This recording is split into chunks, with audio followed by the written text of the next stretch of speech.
Magluluto nga pala ako ngayon ng lomi for dinner at ito lang ating mga ingredient na ihahanda natin para dire-diretso na ang luto. Ayan, ready na tayo. So, meron tayong kikiam, sibuyas, squid balls, shrimp, atay ng manok, squid na konti, onion leeks, carrots, kinchay, repolyo or cabbage, tsaka tokwa na marami kasi favorite namin yan, at tsaka chicken cubes ang gagamitin natin pampalasa. And syempre, andito na yung ating nababad na pang lomi noodles. Yan, let's start! Pala tayo ng egg. Bahala kayo kung ilang pirasong egg yung gusto nyo. Tingnan natin kung kasya na yung isa. Tapos, at tsaka gagamit tayo ng slurry, pampalapot. Yun ay mixture ng cornstarch and tubig. Maglagay lang tayo ng oil and then unahin nating ilagay ang ating ulo ng shrimp. Ayan, para makuha natin ang kanyang flavor. So, ayan, pipipipiin lang natin yan ng ganyan para talagang lalong lumabas ang flavor. Isunod na rin natin ang ating garlic and then gisa-gisahin lang natin ng konti. Huwag nating i-brown kasi baka pumait. Tapos isunod na natin agad ang ating onion and then yung ating liver, chicken liver ang gamit ko. And then isunod na rin natin ang ating kukonting squid para lumabas na yung kanyang mga flavor. Gisa-gisa lang natin yan ng ganyan. And then nilagay ko na rin ang ating kikiam and squid balls para magisa na rin sila. Tapos inad ko ng ating chicken cubes.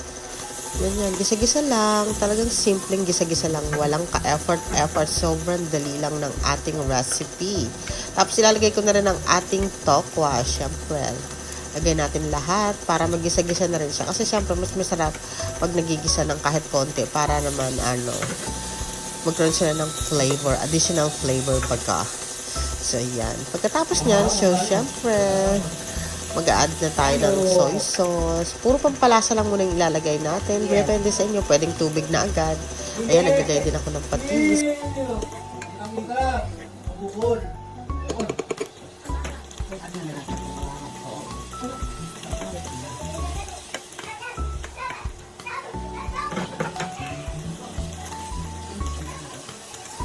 Pepper.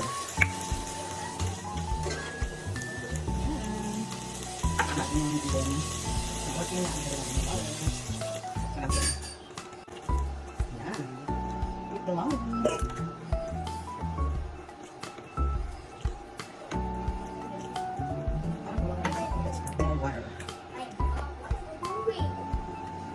Tapos i-add na rin natin ang ating slurry. Mixture lang yan ng cornstarch and water. So, ayan, halu-haluin lang natin para hindi mamuo.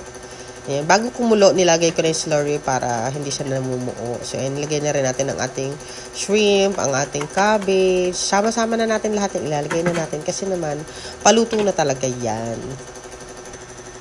Then, naglalagay nga pala ako dyan ng star margarine, pampadagdag aroma. Kasi syempre, iba yung flavor na nabibigay ng star margarine. Ay, meron pa pala. Buns. Doon,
para masarap, lagyan natin ng kalamansi.